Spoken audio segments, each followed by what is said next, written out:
babako akaua mamako hivyo tu. Aya. Nikauliza mnasema nini? Sasa hapo mimi nikaenda ile kuangukia sister yangu Samuel alikuwa ananifuata kwa nguvu nikilia. Nikisema mtaniambie kenye kinaendelea hapa. Sasa mimi pia nikajikuta najua kutumia touch. Kia touch nikaona friend request. Nika accept. Sasa ni ile tu unataka ukue na friends. Sasa wewe una confirm. Uko na hiyo tamaa. Na hadi una request tu sasa hiyo tu kidogo niko na message. Ndio si kusoma sana lakini pia wanajaribu kutext. Wanashukuru Mungu hata kizungu inipiti sana. So nikachat nikapatana na mwanaume. Huyo mwanaume akasema mimi natafuta mwanamke wa kuoa. Sasa watu wamekaa. Tukakaa ikafika saa 7. Saa 8. Saa 9. Umewekwa uko hapa kwa church sasa hapo. Sasa nikajitoa. Uko kwa church ama kwa ofisi? Sasa stress nimeanza kutetemeka kwa ofisi. Nimeanza sasa kutetemeka mwili sasa hapo sasa. Kuna vile na feel ni saa 9. Watu mpaka wameoda watoto wakule. Pastor akaambiana watoto wakule. Pastor wangu pia amejawa na stress. Ikafika saa 10 hakuna. Saa 10 ya mchana. Kifika saa 10 akasema jioni. Akasema sisi ndio hao tumetoka. Na nimefika tu raunda na mafuta inaisha. Good morning, good afternoon, good evening. Haria hothe uri kana haria ratwirorera uri. Tabarira ni umereria show ni twacokereria. Muthiri muthenya ungi Ngai witu atuheete. Koguo wanyona ukamenya ndakurehera mugeni. Ndena mugeni haha na mugeni wetu ataelewa hii lugha ya Kikuyu. So allow us tweke show ino na Githweri.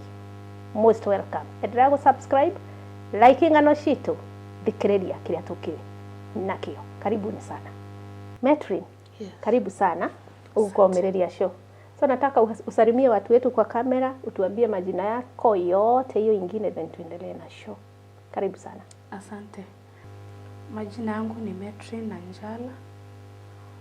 Mzaliwa wa Kitale, lakini sasa hivi naishi Nairobi, mtaa wa Kibra. Ni jina tamu sana. Wewe mzaliwa wa Kitale ama ulizaliwa Kitale mkakuja Nairobi? Mimi mzaliwa Kitale. Kuja Nairobi kwa asili. Okay. Mlikuja na wazazi, tuambie hapo kaka life history ya ukiwa mtoto mdogo, mlikuwa wangapi? Nyumbani kwetu Kitale, mimi nimelelewa na wazazi wawili tofauti. Okay. Kwa babangu na mamangu nilizaliwa nikiwa peke yangu. Hapo mamangu angeweza kutulia kwa ndoa, katoka. Kwa sababu nikarudi nikalelewa na nyanya kuzaa mama. Wanga akaolewa kwingine. Kwa kwingine sasa babangu angeweza kunichukua maana sikuwa namjua kwa mdogo. Nimelelewa na nyanya hadi miaka 8. So mamangu akatoka huko mahali alikuwa ameolewa kuja kunichukua kwa nyanya. So nimelelewa na stepfather na my mom real hadi nikafikisha 16 years. So 16 years ndio nikajua babangu mzazi. Na sikumjua kirahisi. Nilipata ujauzito nilisababisha nitoroke nijue sasa babangu mzazi. Yes. Mashida silikukalia ukasema now I have to look for my father. Yeah, because unajua hali ya baba ambaye si wako ama mama ambaye si wako, changamoto ni nyingi. Mbozo zilinichangia nikawa huku. Sababu wakati nilikuwa naishi na stepfather, mwanzo alinilea kama mwanae. Alikuwa mzuri. Nilimjua ni kama ni babangu mzazi. Lakini unajua umeenda kwa familia ukiwa na miaka 8, kuna maneno utayasikia familia inaongea, maybe watoto wa babazi wengine wanaongea kwa si mtoto wa boma, huyo si babako. So yalikuwa yakiniuma, lakini singeweza kuuliza mama mbona wanasema hivi na hivi. So there is a time ilifanya hadi niulize, maana ilikuwa ukitaka pesa labda mtihani, unajua shule za serikali hizi mara nyingi wanaitisha tu pesa ya mtihani. So ilikuwa nikihitaji pesa ya mtihani, maybe pesa ya kunyoa nywele, napoitisha huyo baba anasema ambia mamako kuonyesha babako. So hizo vitu zilikuwa zinanichangia, nafuatilia sana. Nijue. Ongeza tu kavori mkadogo tu. Nifuatilia sana nitake kujua babangu mzazi yako wapi. So ilikuwa nikiuliza mama anakataa hiyo story, anageuza. So ikafika wakati nakaribia nikangangana tu na hizo mashida. Unajua sasa huko Kitale kwetu mashamba ni makubwa. Kuna msimu wa kupalilia, kuna msimu wa kuvuna, So inabidi weekend najituma ili nipate hiyo pesa at least nilipe shuleni. But kuna time ilifika sikupata hiyo pesa. Hapo nakumbuka nilikuwa na turn 16 years, sasa nimekuwa mama mkubwa, lakini hapo sikuwa najua mwanaume ni nini kwa maisha, kwa sababu hiyo baba alikuwa mkali, ungekuwa unatoka ovyo ovyo. So ikawa kuna rafiki ambaye sana juana na babangu mzazi, mara nyingi alikuwa akikuja akiniambia juu ilikuwa nina pass kwao, maana kwetu pia mamangu alikuwa ameoleka kwa maisha ya shida, lazima auze pombe ndio pia tupate pesa ya chakula nini, maana wote walikuwa walevi, na huko pia mamangu alikuwa amezaa watoto 6 kwa hiyo babangu, so mimi nilikuwa mtoto wa 7. So ilikuwa nikipita hapo nikienda shuleni ananiita, mke wake ananikaribisha, so mimi sikuwa najua hiyo friendly ananiita, kumbe anajua kwetu nyumbani. So akawa ananiambia tu, mnajua kwenyu mko tu wawili na siku moja utakuja jua. So mimi nikawa na hiyo hope, nasisitiza namwambia, si hata mimi natamani nione babangu mzazi. Mamangu anasema tu babangu mzazi yako, babangu mzazi yako. So mimi natamani sana nijue. Ikaenda tu hivyo, ikafika time sasa tunakaribia kufanya mtihani, sasa nataka kwenda darasa la 8. So mtihani wa 7. So sikuwa na pesa. Nikauliza mama akaniambia ana pesa. Nikauliza babako, nikauliza baba, akaniambia ana pesa.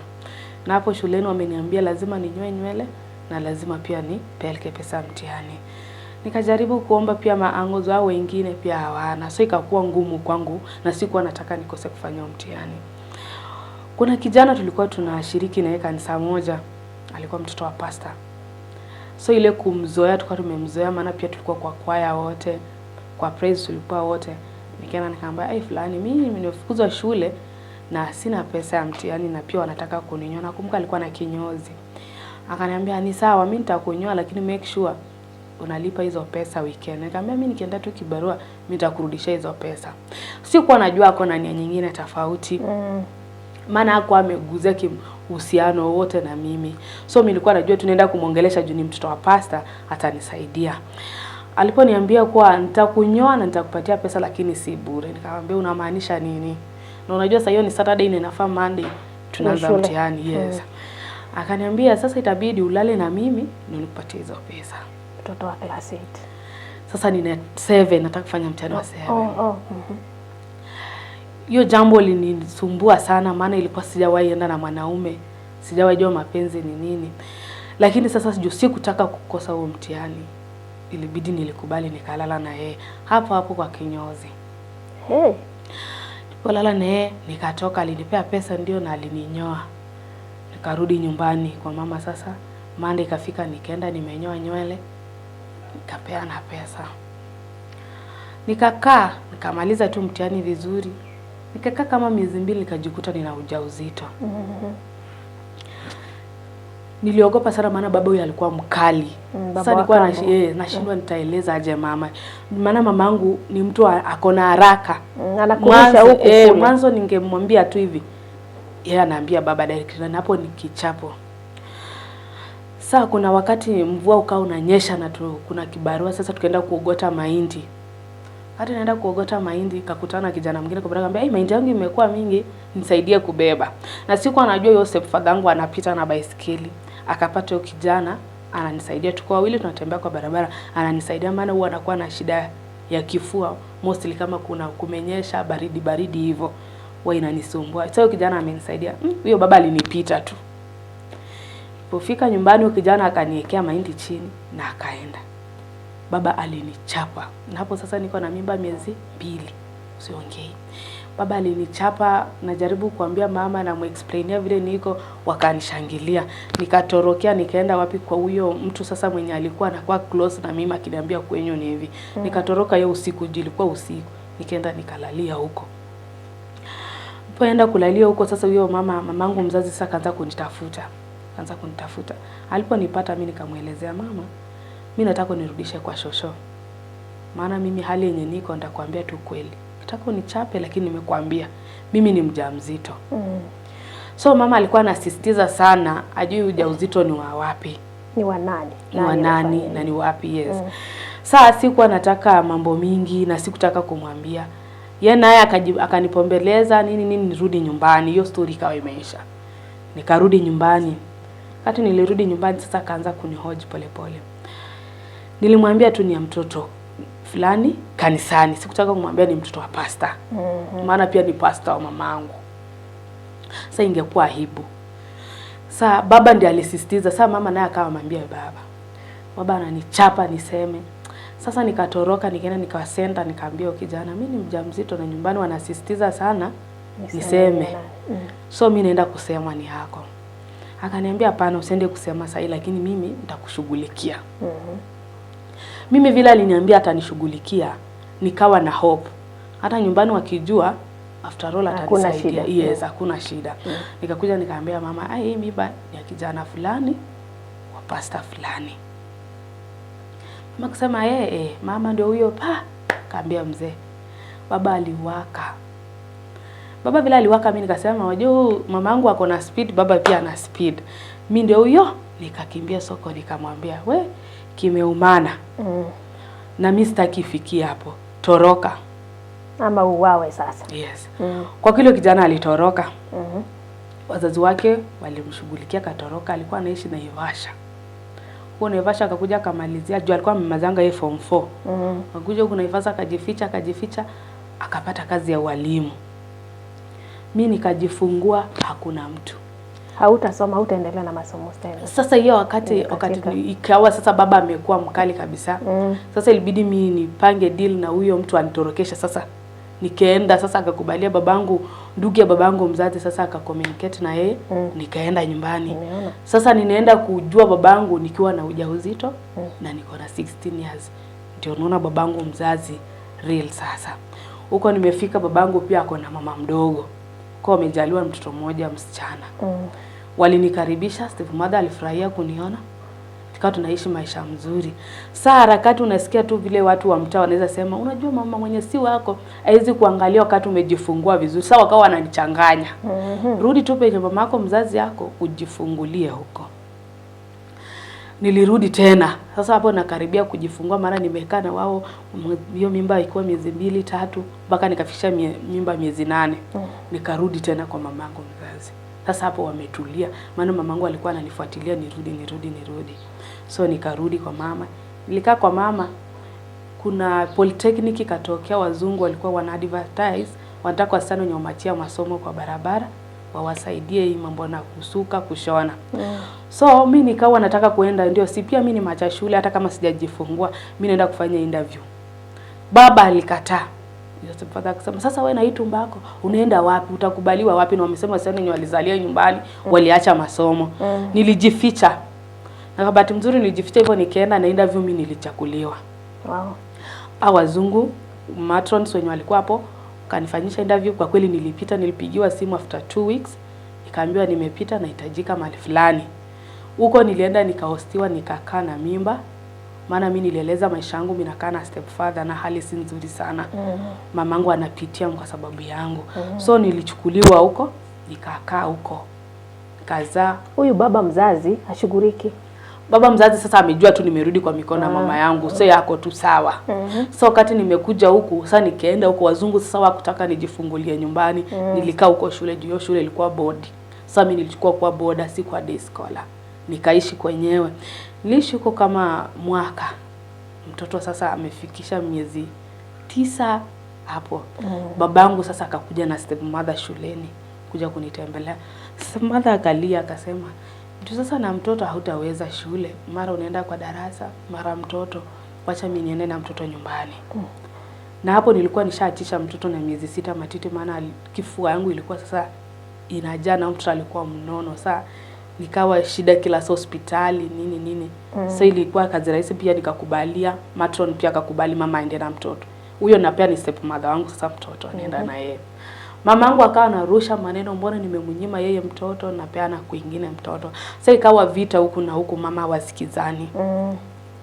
Nikangana sasa ilikuwa nikifunga shule ninaenda. Nilisponziwa kwa miaka 2. Nikiwa tu hapo mpaka nikajua kushona. But sasa si kuenda sana. Wakati nilifika sasa nyumbani mtoto wangu amefikisha miaka 2. Nikaambia mama sasa mimi sioni nikiendelea na hiyo shule. Kwa sababu kitu kingine ilikuwa tunafungiwa sana. Hakuna ile freedom ya kutembea. hata kuenda sokoni hakuna, geti imefungwa throughout, hakuna vile mnatoka.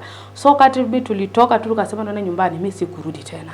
Hata sikuendelea nifanye mtihani nipewe certificate, mimi nilikataa. Na vile wamekusaidia. Na vile walikuwa wamenisaidia. Sasa ndio ujue hiyo kausichana sasa kameanza kuja sasa nimeanza kudi. Yes. I need my freedom. Ndio hiyo sasa. Kufika kwa napata mtaani sasa wasichana wamekuja. Wenye wametoka Nairobi huko wameunda kwa vizuri nini. Nikasema mimi naenda Nairobi kazi. Nikamwambia mama sasa mimi naenda kazi. At least nikutumiange pesa. Mama pia nao akaniunga mkono. Nikatoka. Na kama nilikuja kazi ya nyumba ya kwanza nilifanya Saudi Sea. Nikafanya kazi ya nyumba hapo. Hiyo kazi ya nyumba sasa maji nayo ikanizidi kifua. Maji kila saa. Ya kila saa niko kwa maji, kila saa niko kwa maji. Nikatoka. Nikarudi tena nikatafuta saa kwingine tena nikakuja Saika. Nikatafuta kazi ya nyumba huko Saika nikapata. Sasa hiyo harakati natuma pesa nyumbani. Mimi mwenyewe natulia. Nikapatana na marafiki. Marafiki wakaniambia unajua hii kazi ya nyumba haiwezi kukuchanua. Maana kila kitu unapata hapo. Jua maisha kujitegemea. Sasa harakati sasa umekuwa msichana na hiyo freedom hauna. Wengine wakaanza kunishawisha naambia kuja tuishi pamoja. Nikataa kidogo wakati najipanga niache kazi, nikapigiwa simu nyumbani nyanyangu mzazi wa kuzaa mamangu amekufa. So nikapata nini ya dharura nikaenda. Nikurudishe tu nyuma kidogo. Yes. Yule kijana wa pasta walikutafuta? Hawakunitafuta. Ama ilisha hivyo. Hata hakujua. Sasa niwe na maisha yako. Pasta alijua, bibi yake walijua. Hao walijua lakini hakuna mtu mwenye anitafuta. Mtu alikuwa akinifuatilia sana, akinifuatilia kuulizia watu niko wapi, alikuwa ni sister yake na alikuwa kadogo. Okay, uko hapa kwa nyanyako. Yeah. So nikaenda nikazika nyanyangu. Nikazika nyanyangu nikarudi nyumbani. So kufika nyumbani ni sister mwenye nilikuwa nafanyia kazi akaniambia mimi nitakuongezea mshahara kuja wapi Nakuru. Nikaenda sasa kwa sister yake nikaishi kuishi naye Nakuru maana alikuwa na mtoto mmoja. Nikaanza kufanya hapo kazi ya nyumba. Nikiendelea patana na msichana mwingine rafiki yangu. Akaniambia mimi naenda kwa boyfriend wangu, mimi nimechoka hii kazi. Yeye alikuwa pia Nakuru. Nikamwambia ni wapi? Nairobi. Sasa yakarudi Nairobi tena. Akaniacha. Nikaanza sema na hii maisha sasa mimi watu wanaanza kujitoa hivi. Na mimi nimekaa. Hapo nilipangana mtoto wangu amefikisha miaka 3. Kidogo nikaanza sawa nangangana na hiyo kazi, nikaanza kuambia baba yako kila saa mgonjwa, kila saa mgonjwa. Nikasema sawa, wacha nikipata off nitakuja. Sasa hiyo sina pesa. Step mother anaitana. Nikakaa nikangangana. Hiyo msana akafika mahali akaniambia hapana, nyumba yangu ni kubwa na mzangu wako ile. Kuja tu hustle. Niliacha kazi hata mwezi iko imeisha. Nikakuja Nairobi mahali inaitwa Donholm. So nikawa naishi na msichana, tunatoka asubuhi tunaenda tunauza biscuit Mombasa Road kwa jam. Akanifunza hiyo kwa hustle kuoka sasa. Walifika wakati sasa wakaanza madharau na bwana yake. Wana kila saa wanagombana. Nikasema huenda ni mimi nafanya wanagombana, wacha mimi nijitoe.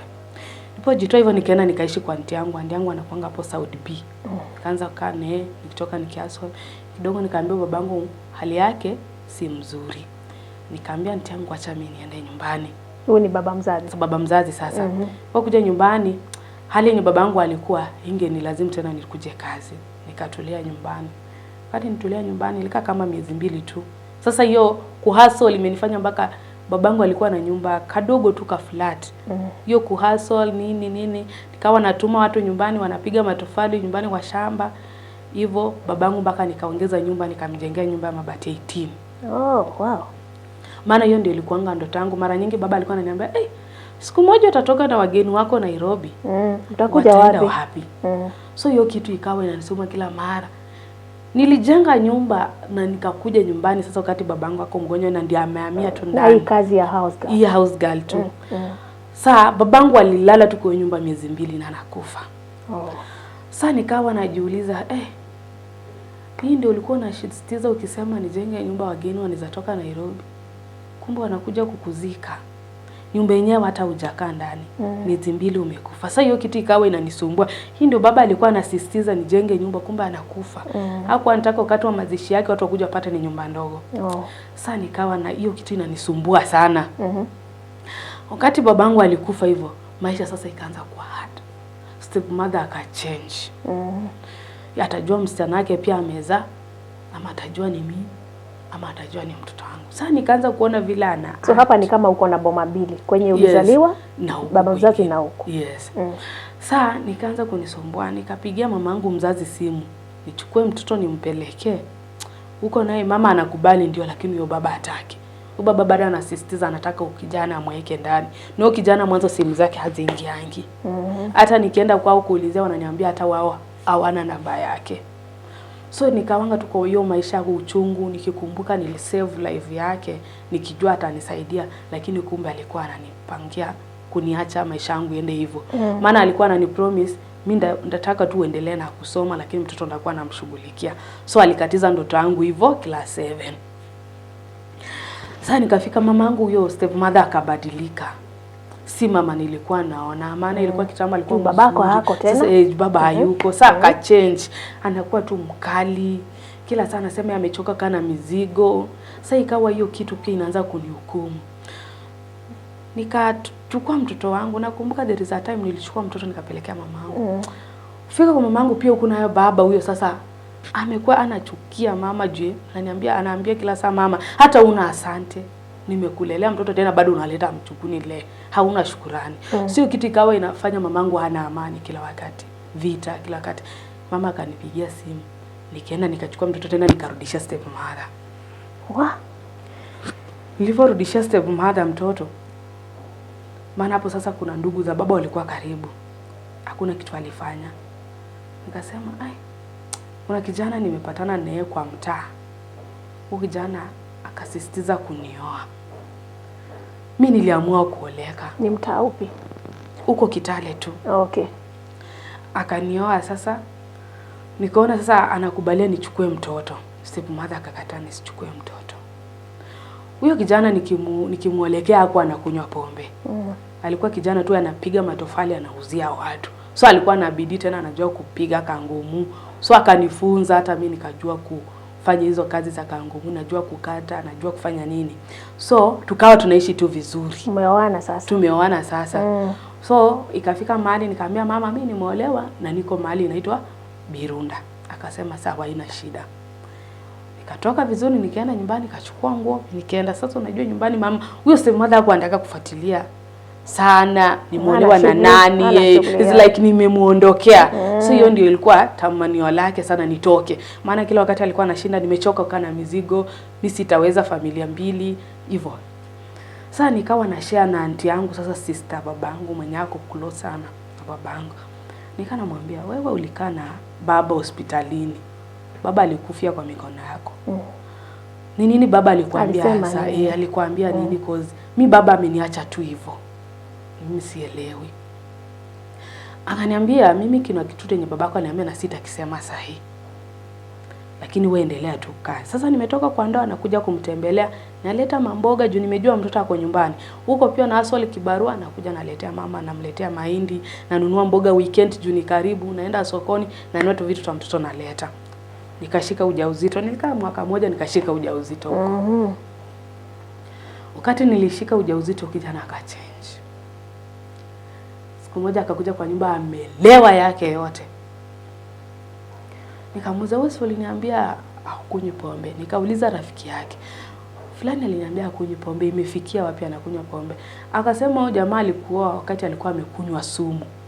So kuna muda alikuwa amepewa asikunywe pombe. Maana sumu na pombe. Sumu na pombe hayaendani. Nikamwambia sumu ilikuwaje akakunywa sumu? Akasema ni mambo tu na shamba. Akaniambia si unaona hata yuko karibu na wazazi wake. Wazazi wake walienda mbali. So walitaka wote wahame waende wote huko nyumbani. Lakini yeye alikatalia hapo mahali alikuwa amejenga nyumba yake. So wakati wazazi wake wanamlazimisha atoke hapo aliamua kunywa sumu. Yeye atoki hapo. So wazazi wakamwachanisha hapo, hawakaenda. So akabaki hapo peke yake. So nikamwambia nataka unionyeshe kwenu. Vizuri tu alinichukua akanipeleka kwa wazazi wake. Mama yake alikuwa mzuri, baba yake alikuwa mzuri, masista wake wote walinipenda. Hiyo ndio shida ilifanya niache. Ulevi ilikuwa too much na vita. Maana anakuja amelewa kila saa kichapo. Na hapo sasa niko na mimba miezi 4. Nikarudi nyumbani, mimi nikabeba nguo zangu, sasa ndio huyo tena kwa stepmother. Mama yangu hakuniongelesha. Wewe ni mjamzito, mtoto wako na huyu. Hakuniongelesha. Chenye aliniambia juu nilikuja tu jioni saa 1. Hakuongea, aliniangalia tu na kufunga mlango, na mtoto wangu alikuwa hapo ametoka kuchunga kondo. Hapa ako 4 years. Anasoma. Hapo yeye alikuwa ameanza kwenda nursery. Ameweka hapo. Hata hakutuongelesha kitu, akafunga mlango yake na kufuli. Akaenda. Nikakaa na ile nyumba ulijenga. Hiyo mpaka nilikuwa nishamjimbia kisima ya maji.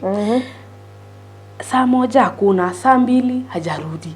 Saa 3 hata msichana yake haonekani.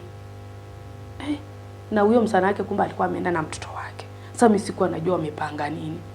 Sasa hiyo baridi ikawa inaniingia, kifua ikaja. Nikamwambia mtoto, hebu tutoke viju basi tuende kwa senge huko juu. Nikatoka polepole. Bahati mzuri nikalemewa kwa njia, na kumbe anti yangu naye ndiye alikuwa anapita. Anatoka naye kukunywa kidogo. Akatipata kwa barabara. Anajaribu niongee, sauti haitoki. Alinichukua, akanipeleka kwake, akanihudumia maji moto, nikarudisha. Akaniuliza shida nini, nikamwambia mimi nimepigwa kwangu na nimeamua kuja. Na kufika nyumbani mama amefunga tu mlango, hata hajatuongelesha, na mpaka saa hii hajakuja. Nyanyangu akaita babangu mwingine, akamuelezea. Huyo babangu akamwambia sasa kama amefanya hivyo itabidi uishi na mtoto. Kuishi na anti yangu nikakaa nini mjane. Pia umri umeenda.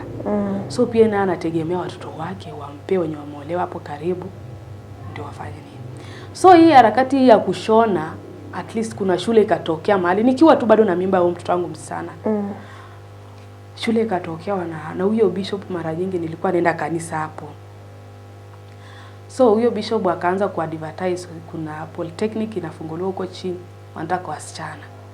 Na pia anataka mafundi wenye wanashona nguo za watoto, maana anafungua shule. Mimi nikamwambia mimi najua kushona nguo. Pia nika-advertise, pia nikaenda nikaita msichana wa aunti yangu ameolewa mahali, nikamwambia sasa nguo unajuanga kushona, kuja tuende. Wakuja. Sasa sikuwa najua kushona vinyasa, mimi nilikuwa nimezomea dressmaking. So nilikuwa najua tu dress peke yake. So yeye akanifunza, tukaenda huko naye akanifunza kushona vinyasa hapo tu immediately, maana kwanga na kichwa nyepesi ya kushika vitu haraka. So nikawa naenda na nini huku nafunza, huku tunafunzwa kushona sweta, na huku pia tunaitwa kazi tenda ya kushona uniform. Sasa ikawa inanisaidia na course ilikusaidia kwa nisaidia sasa nikawa najua hata kushona uniform. Na huku pia tukimaliza hiyo mambo na material ikisha, tunarudi kwa darasa kushona sweta za shule. So ikawa inanisaidia sana, napata hata pesa kidogo, na pia aunti yangu nanunua kidogo vitu za mtoto kuzaliwa. Unaona. Sawa, nikawa nang'ang'ana hivyo. Ikafika sasa unaishi wapi? Sasa nakaa Kibra. Hiyo masaa hiyo wakati sasa naishi kwa aunti yangu sasa. Nakaa kwa aunti yangu juu vile alinichukua kwa barabara. Baba alifunga nyumba na akaenda na hivyo. Hata kukuja asubuhi aulize tuko wapi. Hakuwa inifuatilia. Sasa hii mambo yote nafanya nilikuwa kwa aunti yangu. Naenda shule nikiwa na mimba, jioni nakuja mimi napenda kuogota kuni barabarani. Sasa aunti yangu anashindwa huyu vile alienda shule alienda wapi? Kidogo naenda nimekuja na kuni. Nimeogota kuni nimeleta. Kidogo namwambia hii pesa nimepata hii na hii. Wakati alikuwa mzuri sana aunti yangu. Yaani nampenda mpaka saa hii, maana yeye ndio kila kitu kwa maisha yangu. Kliniki ikifika ananipeleka. Ikafika wakati sasa muda wa kujifungua kafika. Lakini mimi nilikuwa naenda tu bado. Maana huo mwezi yenye nataka nijifungulie ndio mwezi material imeweletwa. Nikaenda tu. Nakumbuka nilitoka huko na hiyo jioni nikajifungua, hata si kwenda hospitali. Maana nilikuwa nafanya exercise sana. So nilijifungua tu na aunti yangu. Babangu huyo pia alikuwa karibu, alikuwa anafanya kwa City Council. Alikuwa amekuja na gari, huwa anaendesha hiyo gari zao. Wakanichukua wakanipeleka hospitali kupima, kila kitu iko sawa, mtoto ako sawa. Nikarudishwa. So hiyo harakati sasa sio shule imeisha hivyo. Hakuna vile nitarudi kwa maana nimejifungua naanza kulea. Watoto wa aunti yangu sasa wakaanza kubadilika pia na wao. Maana sasa nimeshaji. Job. Siko job. Kuna mtoto mwingine aka hapo, huyu pia nimezaa. Ni wao. Na hapo nilikuwa nimesave. Sasa ilikuwa kitu kidogo, na pia nilichukua pesa mahali fulani nitanunua. Yaani aunti yangu hakuwa na shida. Watoto wake ndio walifika mahali sasa wakasema hawataki pia aunti yako ina mzigo. Nikauliza sasa Mungu, ndio niko na neema, mali nienda nakubalika, lakini inakuaje ninakaa kidogo na keukwa? Hiyo harakati nataka kujipanga sasa, niachia ndi yangu mtoto wa miezi 8 na yule mwingine sasa anaelekea 5 years. Na sasa anaenda 5 years. Sasa niache aka kadogo pia juu ndangu sasa pia amekubalia. Niende nifanye kazi ya nyumba. Napigiwa simu nikiwa tu na ndi yangu. Tuko district uje usaini mamako aingia mochari. Mama mgani? Huyu mzazi sasa. Aya. Alikuwa mgonjwa. Saa nilishtuka. Cause sijapigiwa simu. Mama ni mgonjwa. Hamjakuwa mkiongea sana. Tujakuwa tukiongea sana maana ana simu. Au kama napigiwa tu simu na mtu tu from nowhere kuja sign mamako aingia mochari. Sasa mimi nikaona is like wananitania. Nikaambia andi yangu piga hii namba. Andi yangu akapiga simu akasema ni kweli mama yake tumekuwa tunamleta kwa matibabu haraka lakini amekufia kwa njia. Sasa andi yangu pia andi yangu kukata simu akaanza kulia. So hapo mimi nilipoteza fahamu. Po rudisha nikajikuta nimeenda district vizuri kwa kwetu. Ukweli nilienda nikasign. Hawa watu wa mochari wakasema. Na bwana yake alikuwa wapi? Huyu baba wa kambo. Sasa wakati naulizia. Sasa wakati naulizia na mamangu ameolewa. Bwana yake ndiye nafaa kwa amemleta hapo. Sasa nikauliza kwanza ni sister yangu mdogo ndiye alikuwa amepeleka mamangu hospitali na wangu mwingine hapo. Ndugu huyo babangu stepfather. Huyo baba alinificha. Huyu msana pia akanificha. Nikauliza ni nini kinaendelea? So mimi sikutaka sasa juu wote wamekataa kuongea. Mimi nikajua maybe ni moment juu mama amepass. Aunti yangu na cousins wangu hapo wengine wakanisaidia nikasign. Nikasema nataka nione mama live, nimuone mimi mwenyewe. Hao watu wa mochari wakasema hapana. Wewe pia utakuwa maiti mwingine maana waliangalia moyo wangu vile nilikuwa. So wako niruhusu. So mimi nilipiga nikasema basi nipeleke mpaka penye mama yako. Juu mamangu alikuwa ameolewa mbali kidogo mahali inaitwa maili 7. So mimi nikaenda huko. Kufika huko naona watu mtaa wanalia nini. Sasa akaniambia baba yako akaua mama yako hivyo tu. Aya. Nikauliza mnasema nini? Sasa hapo mimi nikaenda ile kuangukia sister yangu Samuel alikuwa ananifuata ni kwa nguvu nikilia. Nikisema mtaniambie kenye kinaendelea hapa. Na baba ako wapi? Nikasema baba ametoroka. Nini mbaya? Baba walikuja jana usiku kama wamelewa wote na mama. So harakati ya kupigana alimkanyaga hapa na gambut. Kamua. So mama akaanguka chini. Sisi tukapiga nduru kuja kuchukua mama kupeleka hospitali. Mama akiwekwa kwa kitanda akasema sijui mzizi gani imekatika. Hivyo asubuhi mama akakata roho. So hiyo kitu ilinifanya na hapo babangu hakuwa ametoa mahari ya mamangu. So pia nikakuwa tena kwa changamoto kubwa sana. Maangos wanataka wamshike umweke ndani. So ametoroka. Mimi nikaambia babu yangu juu nyanya alikuwa amekufa sababu ndiye amebaki. Nikamwambia mama hapa akawa na watoto 6. Na huyu mtu ametoroka. Ni sisi wenyewe tunangangana. Sasa hawa wanangangana wachukue mwili waende wazike. Maana wajatolewa mahari kama sisi Waluya hawezi sika mwanamke kama hujamtolea mahari. Sasa mimi nikawa nauliza ango mtachukua aje mwili na huyu mtu hata hayuko. Mji mwachie mwenyewe azike. Na mwenye kutoa mahali ni mwenye kumuua. Ndio huyo mwenye kumuua ametoroka. Nikamwambia sasa nyinyi itabidi mfanye nini? Muache mimi mwenyewe imani. Ilibidi mimi niingilie kikao ya mamaangu ya mahari. Maana sasa mimi ndio mkubwa. Hata unajua ile kitu sijui kitu chochote maana sijawahi kaa kwa ndoa ati muda mrefu pia mimi nimetolewa hata sijui. So ikawa simu inatoka huko babu anataka mwili huku na ukuja naongea sasa na mandugu za huyu baba mwenye ameua mama wananiambia tu please wewe ndio unaweza tusaidia. So nikawauliza sasa kama mango amekataa ni nini nyinyi mtawapea? Wakasema kuna pikipiki hapa, tutachukua pikipiki muuze. Tuwape. Sasa angangu nani walevi tu hawa akaona pikipiki sawa. Nikasema hakuna haja. Anafurahia nyinyi mchukue tu hiki tenye iko. Huyu mtu mwenye azike bibi yake maana watoto wote wako huko. Na mimi hali yenye niko. Juu mtoto ako miezi 9. Niko na mtoto mwingine. sina kazi. Siwezi sema ati mwekieko huyu mtu ndani mimi nitaweza kulea hawa watoto 6 wote. Haiwezekani. Mumuache tu akae, hata msimfunge. Mama mwenyewe atashughulika na yeye. Na kama mama atamwamua muachilia leo watoto pia ni sawa, lakini msimweke ndani. Ango zangu babu walinisikia. Hata naye kwa ndani yako wapi? Walikuwa wamemficha watu wao wenyewe. Okay. So wangu wakakuja, akatokelezea, akakuja, wakasaini, wakachukua pikipiki, wakaenda. Akawa anaharakisha sana, siku fulani bibi yangu azikwe. Niye kusema. Yes. Mamangu hakuwa anaenda kanisa. Tena ikawa changamoto, mamangu anazikwa na walevi. Hakuna hata pasta. Nikaongelesha pasta wangu mali alikuwa anashiriki. Nikamwambia itakuwa aibu sana mimi mwanzo naimba kwa madhabahu na mamangu anazikwa kienyeji. Naomba tu kuja unizikie mamangu. Huyo pasta hakukata. Alikubali. Sasa ni mjikase kimwanaume. Sasa hapo nikawa nailia, kingine kinaniambia na nikilia nani atashughulika hapa? Maana watu pia na wako tu. Kila kitu wananiuliza mimi ni mdogo. Mimi hata sasa sijui hizo maneno za mazishi wanapanga aje nini. Mwanzo nika hapo nimeshughulika hiyo kila kitu, wananisukumia, wanasema wewe ndio unagaramika kuvalisha mama yako, ununue jeneza. Nikauliza how? Mimi nimewasimamia wajawafunga. Si nyinyi wenyewe mnunue hizo vitu, mimi nitanunua aje? Wakasema hapana, lazima uvalishe mama yako. Kuna committee. Sasa hao wenyewe ndio wanapanga. Juu wanapeleka hiyo mazishi. Nikamwambia na mimi hamwezi zika mama yangu haraka. Mama yangu mtamzika Saturday siku fulani, tarehe fulani. Juu mimi ndio nimesema na ni mimi nimekuwa na wafaitia wakaniruhusu. Sasa nilikuwa najiita mkutano. Sina baba mzazi, sina mama mzazi.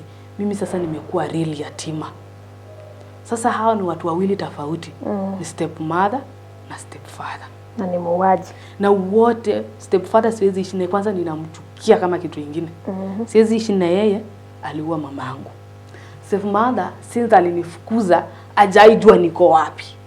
Hajai nitafuta. Sasa nikawa niko kwa hiyo life ya kujiuliza. Kwa hivyo hakuna vile mlistaki hiyo maneno. Hivyo vile ilimalizika, waliandikisha tu mama pombe ndiye ilimuua na ni hivyo. Shuka siku ya kuleta mwili kafika huko hiyo shule nilikuwa nasoma, nilikuwa nashona manguo, wakachanga, wakanipatia pesa nikanunulia mamangu nguo, nikamvalisha. Siku ya kuleta mwili hakuna ile ati nakuanga nini, nitafuta tu pick up ndio niliweka mwili. Yaani hivyo, yaani hiyo mamangu alikuwa life goals, alikuwa kwa nyumba ya mabati 8. Hiyo nyumba sote wanalala jikoni, hiyo nyumba ndio yao. So ikawa tu simple hivyo, mamangu akakuja akazikwa. So ilikuwa hard. Nikimagine babangu amekufa, hajaiona hata matunda yangu. Mamangu pia naye anakufa, hajaona matunda yangu. Niko bado kwa maisha ya kuhangaika, ya shida. Sijui sasa watoto wa aunti yangu wakinikataa mimi naenda wapi. So hiyo ndo maswali yalikuwa yananijia. Nilimaliza kuzika mamangu nikarudi kwa aunti yangu. Nikamwambia aunti, sasa penye nimefikia mimi naomba niende kazi. Akiwasichana wa aunti yangu walikataa mtoto wangu mdogo abaki. Tenda naye kazi ya house girl. Sasa ikawa changamoto, maana aunti yangu amekubalia ndio nimwachie mtoto. Lakini wasichana wake wamekataa. Wananiambia kama tunaweza kuhurumia tu ni mtoto mwingine abaki. Lakini huyu mwingine unajua vile unafanya. Huyo kijana na yeye haonekanangi baba ya mtoto mwenyewe. Nikienda hadi huko nilikuwa nimeolewa. Kufika huko aliona tu mtoto vizuri. Nikataka sasa turudie tuishi. Niseme tu acha nihangaike tu basi kwa ndoa na shida. Kumbe alikuwa ashaoa mwanamke mwingine. Huyo mrefu huyo sasa. Nikasema sasa, akaniambia kama unataka basi mkoa wake wawili sawa. Kitu kingine kaniita, nikasema mamangu aliuliwa kwa sababu ya ndoa. Juu ya ulevi. Tena niko ninarudi kwa kiatu tena ya ulevi yenyewe. Nilikataa. Nilikumbuka tu picha ya mamangu na nikakataa hiyo ndoa. Nikarudi nikamwambia sasa auntie, mimi sina otherwise. Kuna wasichana kuna wasichana nikawa nawaulizia huku Nairobi sasa. Nikamwambia nipeni tu nafasi nikae na nyinyi nikihustle na niko na mtoto mdogo. Waliniruhusu nikakuja na mtoto wangu mdogo. So ilikuwa ninaenda kazi ya kufua, naacha mtoto daycare. Naenda nafua kidogo, ninarudi. Nilikaa nao sana mpaka nikajua sasa kuwaso sasa mimi mwenyewe naweza hata rent nyumba. Nyumba sasa hata 1500 ninaweza kaa. Ilikuwa matope sasa hapo nilale tu chini maana kuna vituko walikuwa wanafanya hazingeendana na mimi na nina mtoto mchanga. Kila saa wanaleta wanaume kwa nyumba nini so ikawa ngumu na niko na mtoto mdogo. So nikao mama mwingine ananiambia wewe tafuta tu nyumba ukae tu. Mtoto mimi ndakuwa na kuangalia na nilipa 50 bob hivyo. So ikawa mimi mwenyewe nikachukua hiyo nyumba ya kusave nikachukua nyumba ya 1500. Na simu nyumbani kila saa mtoto huyo yule mwingine inafaa pesa. Sijui shule wanataka kitu fulani na bado sijajua kubalance vizuri. Life iko chini kabisa. Nikawa nangangana tu hivyo, nangangana na hustle. Naenda sana nimekuwa nikifua kwa side za naenda mpaka Karen kufua, natoka naenda Kileleshwa. So unapatana na wamama tu, wewe unajiunga na wao. Nakaa kwa mawe pia anaitwa. So sana wakati nilikuja sasa nikajua hao sana walikuwa wanakaa Mlolongo. Nikakuja nikapatana sasa na msichana wa Kibra. So msichana ndiye at least akaniconnect na wamama wa Lang'ata. Sasa hapo ikawa karibu. Sasa hapo nikatafuta nikatoka kwa nyumba nikaenda 1700. So nikawa naona ni kama na move pole pole. So nilipofika hapo sasa at least nikapata kanisa. Sasa hiyo kanisa ndio imenilea. Huyo pastor alikuwa na crusade na akawa anahubiri mahubiri yaliniguza. Juu nilijirudia maana nilikuwa nimechukia wewe babangu mzazi. Nilikuwa nimechukia stepmother yangu. Yaani watu wote walinihate. Na unajua umeenda mkubwa wewe mama mzima umeenda kwa jamii. So umeenda kujua babako. Sasa sikuwa na hiyo utokatifu na wasichana au cousins wangu wa boma. So mimi ni mtu mkubwa. So hawakuwa hata hiyo. Uko na upweke. Hiyo tu nilikuwa hiyo maisha yangu niko hivyo tu. Sasa hii harakati ya kukaa huko Nairobi nikajua huyo pastor akahubiri au mahubiri akaniguza. Nikasema nataka nitafute kanisa iko wapi? At least niendange hiyo kanisa. Bahati mzuri nikakutana na pastor barabarani nikashare na yeye 1 2 3. Alifeel life yenye nimepitia na alinichukua kama dada yake pia akanichukua kama mtoto wake akaniintroduce kwa bibi yake. So hao ndio watu wamekuwa karibu kwa maisha yangu. Kimove ninakosa chakula hata wanapiga simu huko ninaenda nachukua chakula yenye imeshapikwa na kuja nakula kwa nyumba. Sasa mtoto wangu kameshafikisha 2 years hiyo kungangana yote. Sasa kamefikisha 2 years sasa kamefika niza kapeleka shule. Na kale kingine ako sasa kamefikisha 7 years ako home. Lakini unaendanga home kukaona. Huwa naenda sasa ikifika December lazima nimehustle napeleka Christmas hiyo ninarudi. So hapo sasa si kuanga hata na touch nilikuwa na katululu bado. Sasa kufika hapo sasa nikajipata hata mimi naweza nunua touch phone. Sasa hata mimi niingie kwa mtandao. Hapo sasa hii kanisa imenilea, ninajua hata kuiomba, ninajua hata kuimba. So it's like naona mambo yangu yanaenda sawa. Andi yangu wako karibu na mimi tu. Tena yeye ananitia moyo. Nikimpigia simu, ananiongelesha ananitia moyo kabisa. Stepmother yangu sasa akaanza kunitafuta tena. Sasa kunitafuta nitafuti kwa uzuri. Maneno ndiye anapea anti yangu maneno ya uchungu. Naambia anti yangu alimnyang'anya mimi ili anikulie niende kazi ili yake kula pesa. Na si hivyo. Nimwambia mwanza hata anti yangu hakuna kitu anapata. Ni huyo mtoto akapo ndio anapata. So ikawa vita. Lakini anti yangu hakunitupa. Mambo yalikuwa mengi. Anti yangu alikuwa hata ananiambia teri usinipe mimi, tumia watoto wa mama yako. Juu sasa huko hawana. Ilisababisha hao watoto wa mamangu waliolewa wakiwa wadogo. Hao wengine your sisters sawa waliolewa wote watatu. Wakolewa tu hivyo. Hata yashughuliki na watoto wake. Ani sasa yeye alirudi kulewa, ano wako huyu analeta, anaenda. Sasa watoto ndio wananipigia tu simu. Baba sasa amekuwa tu sasa ndio mlevi kabisa. Mwingine akaolewa, aliolewa huko Eno na nashukuru walimuweka vizuri. Aliolewa kwa Wakikuyu, huyu mwingine akaolewa kwa Wasaboti. Wakikuyu ni wazuri sana. Yes. Sasa is like a grace of God, akaenda kwa hiyo boma, hakukuwa na mtoto msichana. Yeye na amefuatisha tu wasichana. So mother-in-law akampenda zaidi. So hao wazazi wake pia wana support hao watoto wengine nyumbani, maana aliwaeleza hali yenye mimi niko yenye siwezi. So mimi huwa najisacrifice to every December peke yake. Juu siwezi make. December ndio huwa nasema lazima ndio nikule na watoto wa mama, nikaa na wao pamoja, at least nimewapelekea tungu hata kama ni hivyo tu, juu sijiwezi ati nguo za nini. Hapo sasa nimekuwa bado naendelea kuenda. Sasa mahali penye life imekuja sasa, mimi nikasema sasa Mungu amenikumbuka. Akanipatanisha na mwanaume kwa mtandao. Umenunua touch. Sasa niingie mtandao. Nimeingia Facebook. Sasa wakati nimeingia Facebook nikakutana na mwanaume. Na mwanaume alikuwa anasisitiza sana yeye anataka. Na hapo umeingia Facebook. Ndio tutashikilia kidogo, tunarudi. Asante. Okay, Umeredia show, we are coming back shortly. Stay tuned. Umeredia nyokore kia rugendo. Umeredia nyokohotana. Utigairie ohanini goke. Weyonere maondome. Umeredia nyokore kia rugendo. Umeredia nyokohotana. Utigairie ohanini goke. Weyonere maondome. Umeredia show, we are back. Bado tuko na story yetu na Metrin. Tunaendelea. I think umeona vile ama umesikiza vile hiyo story inakuja ikiflow. So stay tuned, kaa hapo. Don't change the channel. Sasa mimi pia nikajikuta najua kutumia touch. Kia touch nikaona friend request. Nika accept. Sasa ni ile tu unataka ukue na friends. Sasa wewe una confirm. Uko na hiyo tamaa. Na hadi una request tu sasa hiyo tu kidogo niko na message. Ndio si kusoma sana, lakini pia wanajaribu kutext.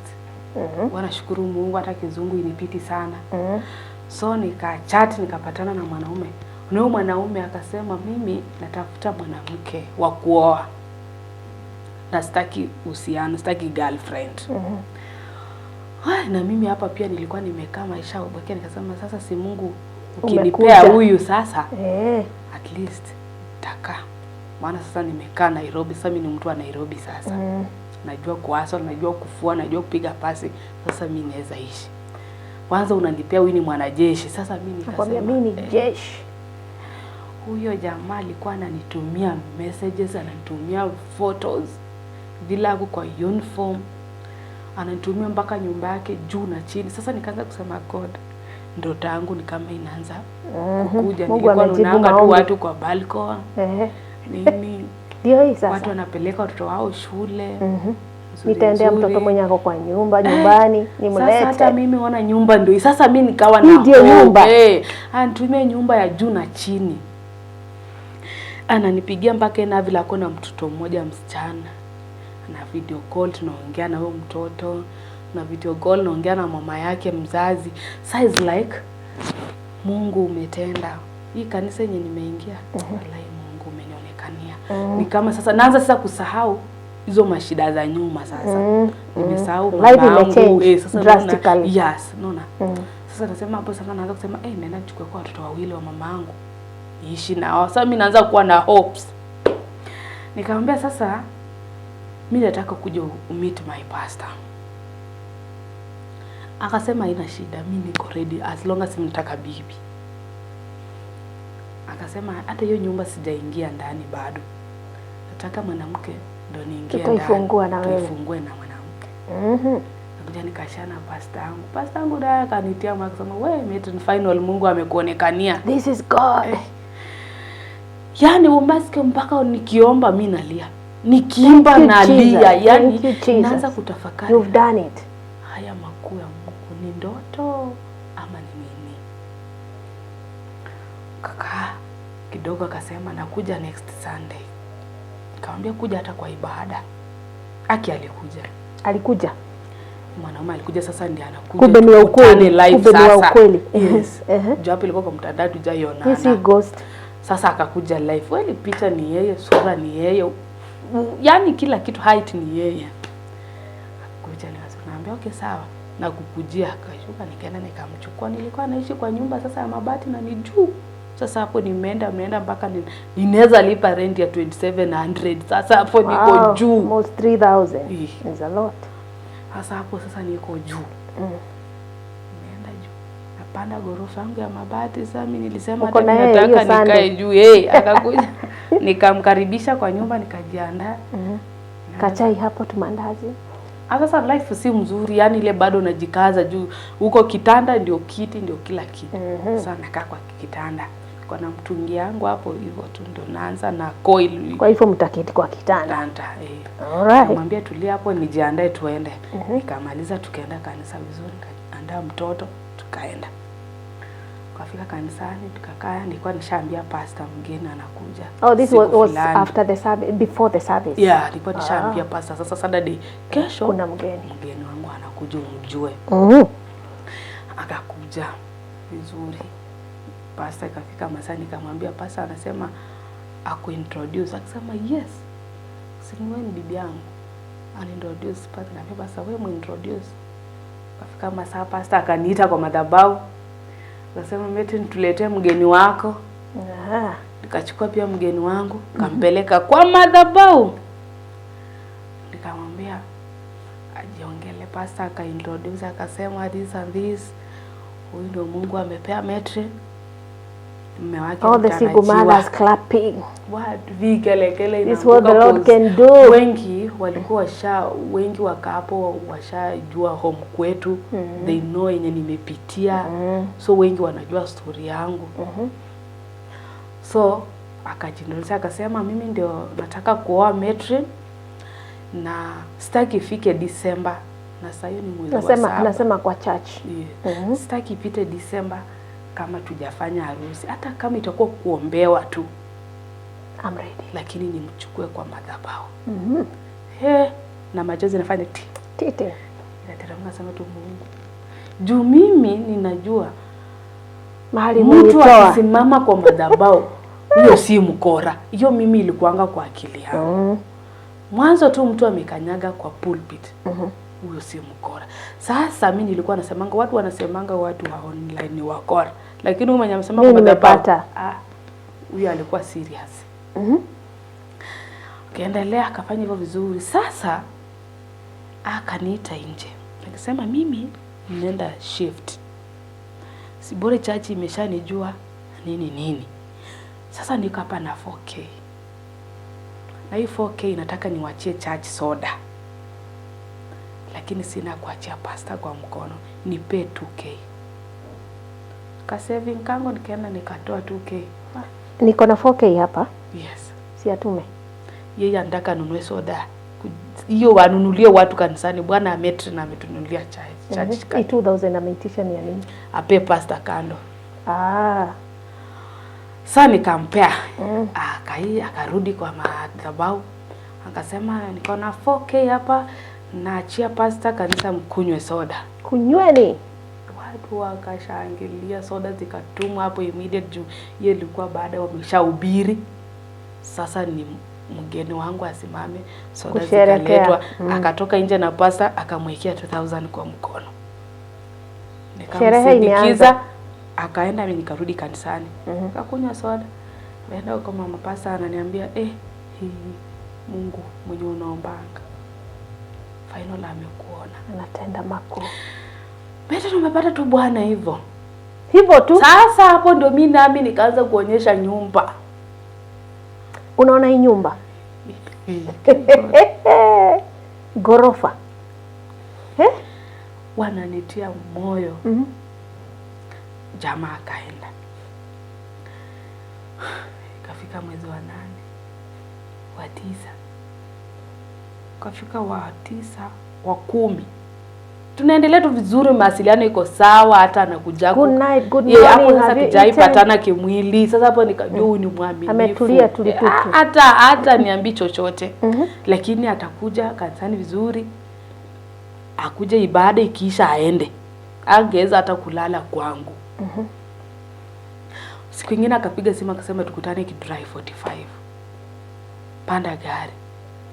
Kapanda gari, tukutana naye vizuri. tukakunywa chai jioni, nikarudi. Sasa hapo ananiweka hopes bado mko tuko karibu kabisa. Anapigia pastor simu, wanaongea. Pastor atakipata credit anampigia, wanaongea, anasema mambo iko sawa.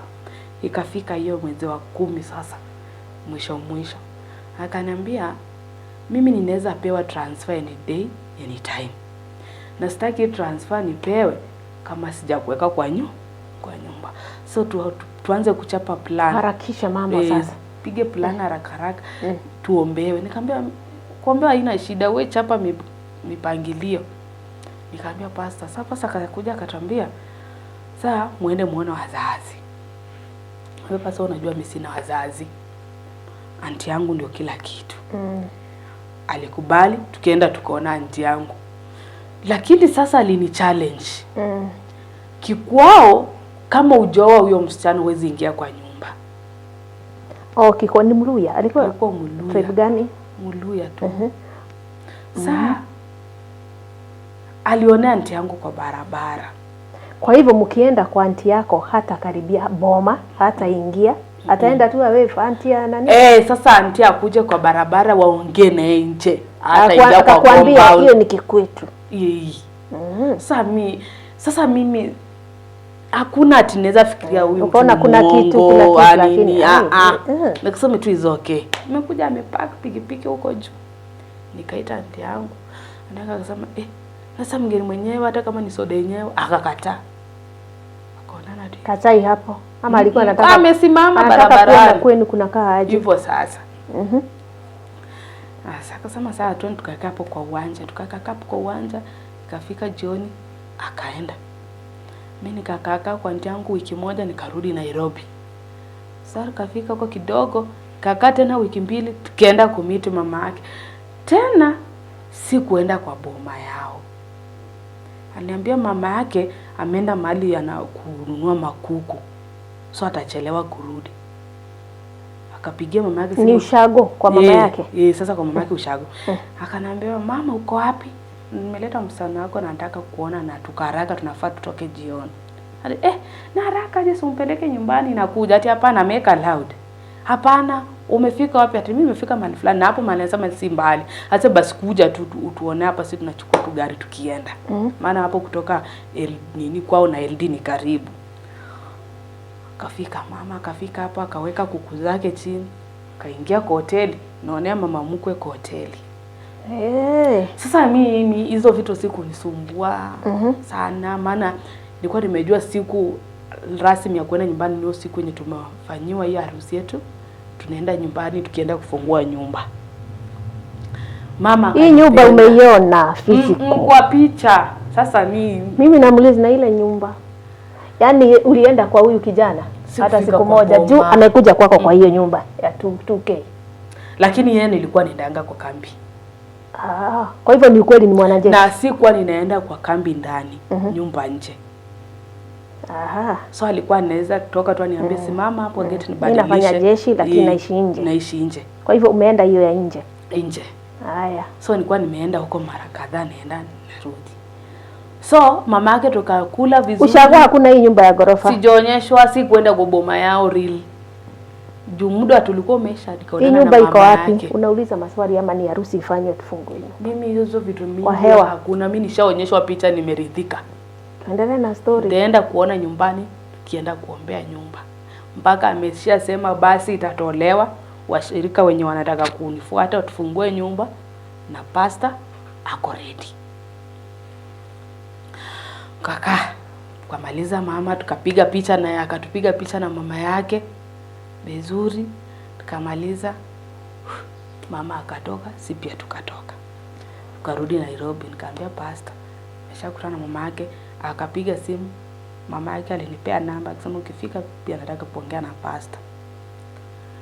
Pastor akapiga simu. Pastor akamuuliza mambo na mahari nini. So kuna vile alianza kujieleza akisema kijana hajapata mshahara, lakini yeye anataka kijana before abewe transfer akuwa ameshaoa. So pastor wewe ruhusu tu watu waombewe, alafu hizo mambo zingine tutakaa chini tuongee hata tutakuita. Ikakuwa simple hivyo. akuja. Sasa huyo kijana akaanza kufika mahali sasa ananiambia, "Siona kila kitu imekuwa sawa." Mama yake anapiga simu daily. Anakupigia? Yes. Habari mtoto wangu. Anapiga simu, sijui pressure iko juu, pressure yangu hata imepanda nini. Anambia hata dawa imeisha, na kope 1,000 namtumia. Si mother in law. Atuma. Si mnaoana. Mambo sana. Kaka kidogo ananipigia simu ananiambia, mama pia amesidiwa na mtoto sijui nini. Hebu tafuta mali 1500 uwafuadie. Atuma. Si the sani za jeshi. Pesa yake inakatwanga. Huoni shida? Mimi hapo kwa kimia yake uanga nauliza Mungu, wengi wanaweza nicharge. Lakini sasa ni ile ujuangi. Nilikuwa nimefungwa macho, sioni chochote. Mimi chenye naona hapo naona ndoa. Naona bwana. Sikuwa naona kitu chochote, ati maswali mingi inakuja ama nini. Sasa ikafika mahali yule kijana kanambia, "Unaona hiyo nyumba yangu? Hiyo nyumba ya juu sasa nilichukua na loan." So mshahara wangu inaenda wapi? Kwa hiyo nyumba. Wa loan wanakata. Na kuna loan yenye nimeapply na hii loan inataka 10k. Within 24 hours hiyo pesa itakuwa imeingia.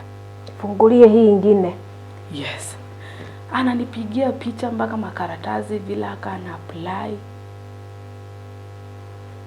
Nikamwambia sasa mimi natoa pia pesa. Akaniambia jaribu tu penye unaweza kopa 10k, na nilikuwa na 2k yangu saving. Nikaenda nikakopa. Yaani mimi wacha niwaambie Mungu. Yaani hata ameanza kuitisha pesa, mipango ya harusi inaendelea. Sasa hiyo pesa itoke ndio ifanya harusi. Alright. Nashika. Sasa nikachukua nikaenda demu mwingine. Yaani mimi nakuanga na favor. Nikiongelesha mtu kitu nitapewa kwa urahisi. Nikienda kuomba kitu nitapata. Nikaomba demu mwingine hapo anakuwa kana pesa. Nikamwambia within 24 hours. Juu mimi nasema hivyo 24 hours ndakuwa nimekurudisha 10k. Nipe. Akanipea sikutoa hiyo 2k yangu. Na sasa nikatuma, nikamwambia natuma kwa namba gani? Akaniambia tuma kwa namba yenye na kuja. Sasa alikuwa ananipanga namba natuma kama baby. Naituma inaenda. Ananiambia thanks nimepata. Ananiambia na vile niko mpaka kwa line ananitumia hizo picha. Bila ako kwa line. Yani pay bill. Yes, sasa yeye ananipatia business number na tena ananipea account number inaenda. Kama ako kwa business. Leta jina yake. Nimeona. Na bado hujafikiria? Yaani why pay bill? Mimi naona through your phone. Mimi naona ndoa. Yaani hizo ndio vitu zilikuwa zina run. Harusi is coming soon. Yaani nimekaa maisha upweka alafu nikiimagine hiyo nyumba. Hey. Naona sasa maisha imebadilika. Hata mtu kweli hangeza niambia kuhusu hiyo mwanaume nisikie. 24 hours imepita. Hakuna hiyo pesa. Nikampigia simu kuliendaje? Akaniambia Rami ashona ni kama imefail. 24 hours has gone. Yes. Sasa hiyo mpaka ni siku ya 3. Akakaa the following day akapiga tena simu. Akaniambia niko COP na wanapeana loan. Akanipigia picha mpaka bila yako kwa hiyo laini mpaka kina COP. Akaniambia na hiyo ana apply na 1500. Unaweza ongea na pasi akukope tu kwa mtu basi. Hii naye ni sure. Paka sasa ameingiza pasi. Unajua hata sijui kama harusi itafanya nafikiria tu. Nikamwambia sasa hii siwezi ndio kwa pesa. Ndaanza aje? Waje mwenyewe ningangane vile naweza pata pesa. Kuna mama ni Mkikuyu nampenda sana. Mama anaitwa Modhoni. Huyo mama mara nyingi huwa ananiita nikienda kumsaidia kuuza kwa duka yake, anauza trousers officials. Na yeye ndiye alinifanya mpaka nikakuwa na tamanio la kuuza officials ladies. So huwa mara nyingi naenda namfanyia kazi, nafanya narudi kama ako na dharura haraka kama sijui mnaitanga sijui kashora mareshoro rorasho anaenda ananiita mimi naenda na juu alikuwa ameniamini. Sasa mimi naweza mwangalia duka hata kama kuna msichana mwingine mimi nakaa kwa duka. So nikamwambia mam napenda kumuita mam nisaidie na 15,000. Akanambia mate unataka kufanya nilikuwa nasema ni 1500 15,000 Akanambia unataka kufanyia nini hiyo pesa? Nikamwambia niko na emergency. but ikichipa nitakuambia emergency ilikuwa nini. Wewe ukumbuki ile pesa hii kutoka ile ya 10k? Akaniambia sawa, sina cash, nitakuwekea kwa simu. Nikamwambia sawa. Ruchwa. Kidogo jioni akanitumia pesa. Nikamforwardia yote. Pay bill. Kaka, hiyo 24 hours ikaisha. Akasema we, hizi plan sasa ni kama zitatufailisha. That is now 25,000. 25,000. Plus zile 2,000 za pasi. Sijasahau. Hizo. 27. Sasa akanambia hizi deal sasa na muda unaenda na mimi transfer nafaa nipeleke Isholo. Itakuwaje? Niambia guys, sasa itakuwaje? Akaniambia na come. Nakuja next week. Tuongelee story jua tunafanya aje. Akakuja. Sasa yokuja alikuja kalala. Hapo ndo tulikutana naye kimwili. Si wewe ni wangu sasa. Yes. Tukaongea. Mko huku kwake kwa kanyumba ama huku kwako? Kwangu sasa alikuja kwangu. Hey, atakuja na sapa? Akuja kwangu, alikuja Saturday inafaa usali. Utapika tuende kanisani. Ya kuli mboga. Anakula nini? Nyama tu. Amekuja na nyama? Anasema nyama. Sasa mgeni amekutembelea ni wewe pesa ukisacrifice. Kenda nikakopa kwa butchery nyama ya trisona kumbuka. Wewe sasa hajakuja na nyama? Hana pesa. Kakuja na sasa amekuja tutafute deal ya line na kutafuta pesa. Nikaenda nikachukua nyama, hiyo jamaa akanipa akasema haina sawa mama Joy wewe utalita. Kama sawa. Nikakuja nikakaanga nyama vizuri tukakula sapa tukalala. Asubuhi tukajiandaa tukaenda kanisani. Vizuri baada ikaisha akaenda. Akaniambia jioni, unaweza huyo mtu wa butchery mwenye jana ulichukua nyama, unaweza ongea na yeye. Yaani tunataka tuanze kutafuta sasa vile watu watatusaidia. Tuombewe haraka juu mimi mshahara maybe inaweza toka lini? End month. Na mimi sitaki end month ifike kama tufanye tujiombewa. Kaambia sawa ndajaribu. Nikaenda nikashana pasi. Na pasi huyu jamaa anataka kupewa nini transfer na ataki apewa aende kama bado tujoana. Pasi akasema sawa pesa ikiwa kila kitu iko sawa. Ngambia pasi kuna nyumba inyali nini na hiyo loan wewe inamkata. Na hii loan ameniambia inaisha November mwisho na anataka tuone November ikianza. Sasa hiyo ni mwezi wa 10 inaisha huko. Basi akasema sasa tufanye aje? Nikamwambia basi amesema kama kuna penye tunaweza simamia nyama na machakula tuandike chini. And demand ile budget ya harusi sasa. Haya basi akaanza akasema nikamwambia basi usifanye harusi itakuwa harusi. Just tuombewe. Kuwe tu simple. Tuombewe tu. But at least tuingarishe. Pasa akasema haina shida juu pasa naye ni mtu wa michoro, yeye nako na kibali anakubalika. Kaenda akabook hall. Na aliona jamaa ako na do. Dom kanisa mzima kwanza ukiongea kutu wanasema hapana huyu mtu ni mkweli. Walikunywa soda. Pasa akaenda akaomba kanisa kubwa hapo hall inakuanga, wakatupatia hall na 5,000.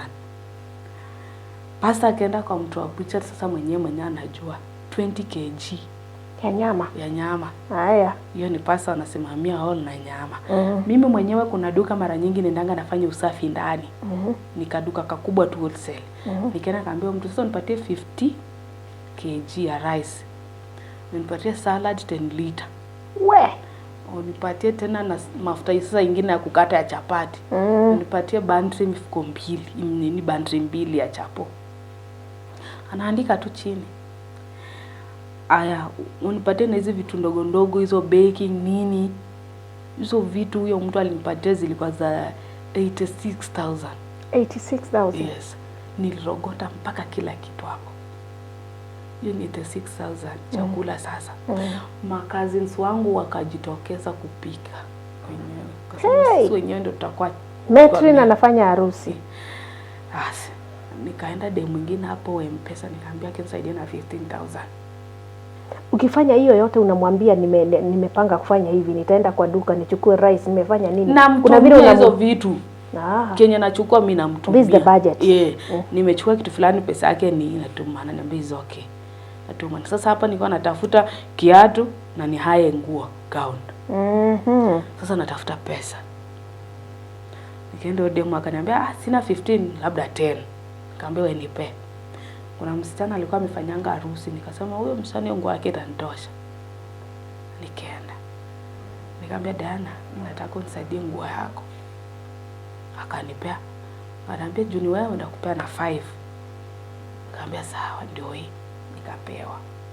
Wasichana wenye walikuwa na wao kwa praise walikuwa wameshashonesha vitenge praise and worship. Yes. Wameshonesha vitenge, wakasema sasa hizo vitenge ndio tutavaa siku ya harusi ya Metri. Juu tulikuwa tumeitumia huko kanisani. So hao ndio walikuwa kama maids wangu. Sasa siku zinaenda, sasa hiyo ni wiki.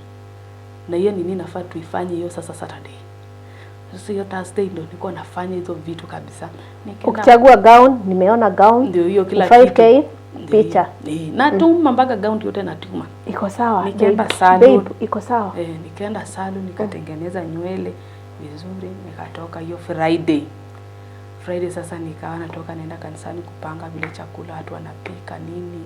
Nikatafuta kuni. Sufuria ziko tuko kanisani. So watu wako na furaha. Mimi mwenyewe furaha yenye niko nayo. Paka ndi yangu amekuja ametoka ushago. Dawari hata ilipelekwa. Mlienda kwa kina anti yangu alielewa. Harusi ikifanywa uliambiwa ndio mtaenda kwa harusi ikishafanywa juu yeye hajalipwa mshahara end month nataki hiyo. Hakuna dawari, hakuna nini, hakuna kuhanda idege msengi kuya tuombewe tu hivyo simbo. Sasa mimi siongeza hakuna hata mtu angeza niambia kitu nimsikie. Hey, pastor tuweke tu mkono mimi naolewa. Haraka. Pastor wangu alitaka sana tufuatilie hizo mikakati zote za harusi. Lakini ilikuwa naona ni kama ananikwasa. Nataka kunipotezea. Kuna bila anasema na mmefanya hii na yes, alikuwa na ikiwa hizi. Yeye alikuwa anasitiza kanuni hizo za harusi vile nafaa muende sijui kwa DC nini. Sasa mimi nilikuwa naona hizi vitu mko mnanipotezea bwana. Ana pesa mwanzo mwenyewe hajalipa. Alafu tena mnaanza kunimpasa. Wewe tuombe tu kwa kanisa. As long as mimi hivyo tu mimi nimeivaa net yangu. Yaani kitu mimi naona hapo ile nyumba ya gorofa.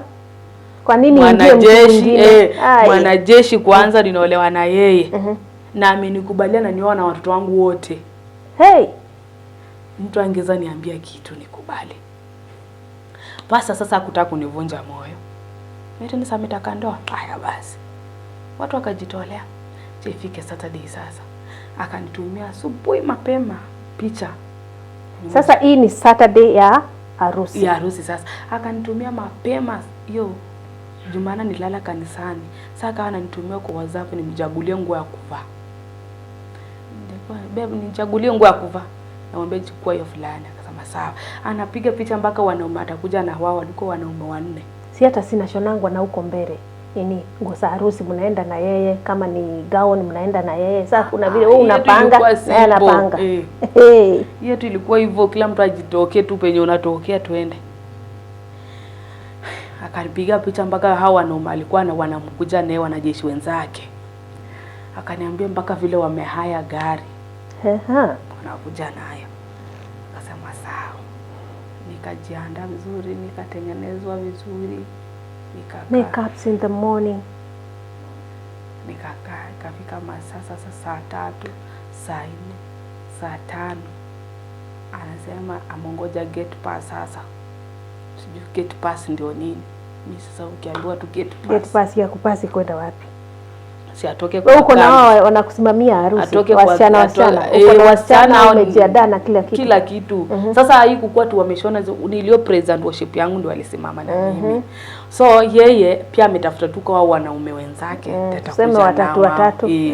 Sasa watakuja tu tuingie. So akawa mtoto wako hapo. Katoto kangu kakotua hapo. Sasa yeye akawa anasema fanya hivi. Hao wenzangu wao washapata gate pass. Ni mimi naongojea mtu mwenye anakuja kunishikia kazi nitoke. Mtu anafanya harusi yako kazi. Nikamwambia huko umeambiana mapema. Akasema mwenye alikuwa nikujie kunishikia kazi ndio mwenye ananidileisha. Nikaambia ni sawa. Ikafika saa 6. Hapo hujaona red flag? Kazi? Unajua sasa kwa hivyo job hawajui anafanya harusi. Kitu cha kwanza mimi yenye kitu hata sikuwahi kumbuka. Mimi kitu cha kwanza alikuwa ashikati simu anashika. Iko hivi. Sasa hopes mimi ziko tu. Juu kama angeanza kutoka ashiki simu nini ningeanza kuwa na stress. Lakini hata pastor ana communicate na. Umetoka kwa nyumba ama nishapelekwa na gari? Masa imeenda mimi nimeenda. Nikakaa. Juzi tunaombewa tu. Nikaenda nikakaa kanisani. Sisi hata tu kwa kona keki kubwa. Chakula kwa hoteli. Chakula naende ilikuwa yote. Sasa tukafika. Nikafika nikakaa. Akikafika saa 7. Fika saa 8. Anasema tu watu wamejaa wa ushago. Watu wa church. Wachana kwanza unajua marafiki. Unajua ghetto vile inakuanga na watu wakisikia harusi iko mahali. Wataka kujua ni harusi ndogo ama ni kubwa. Sasa watu wamekaa. Tukakaa ikafika saa 7. Saa 8. Saa 9. Umewekwa wapi? Uko hapa kwa church sasa hapo? Sasa nikajitoa. Uko kwa church ama kwa ofisi ya pastor? Sasa stress nimeanza kutetemeka kwa ofisi. Nimeanza sasa kutetemeka mwili sasa hapo sasa. Kuna vile na feel ni saa 9. Watu mpaka wameoda watoto wakule. Pastor akaambiana watoto wakule. Pastor wangu pia amejawa na stress. Ikafika saa 10 hakuna. Saa 10 ya mchana. Ikifika saa 10 akasema jioni. Akasema sisi ndio hao tumetoka. Na nimefika tu raunda na mafuta inaisha. Nitumie 2500. Tuweke mafuta. Ati? Na penye anasema hapo raunda si mbali na kanisa kwetu. So ukichukua hapo Ndudhi ni 50 bob. Nikamwambia si muache tu hiyo gari hapo na nyinyi mkuje na pikipiki tumalize. Akasema si itakuwa ni heshima gani? Aibu gani nakuja na pikipiki. Nikaambia pastor. Nakumbuka pastor alita mama kanisa walichukua sadaka. Sasa tuchukueni sadaka. Ameona wakatuma. Tena nakumbuka vizuri. Okay, alichukua watu walichanga sadaka ndio atumie. Walija kwa hazina yani sasa. Ndio itumwe. Kwa tu pesa kwa hazina ikatumwa. Tena nakumbuka tena tu pasa alisema nipe hiyo namba.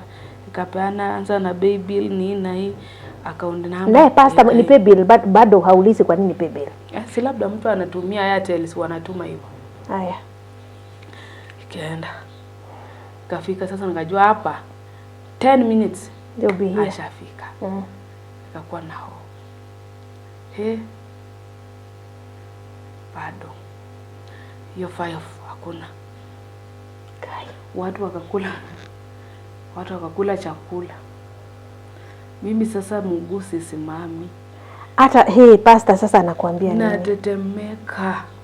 Watu wakaenda mbali. Ande yangu ndio. Na watu sasa ni kuongea haya kuna harusi analia tu sasa watu wanaongea mimi. Sasa maneno watu wanaongea mimi ndio ikena nimaliza. Sasa ilipofika 6 watu wakaenda. Nilibaki na leaders. Pastor wangu hakuniacha. Auntie yangu amelia. Mimi nimelia nimefaint. Simu anashika mlikuwa rauda.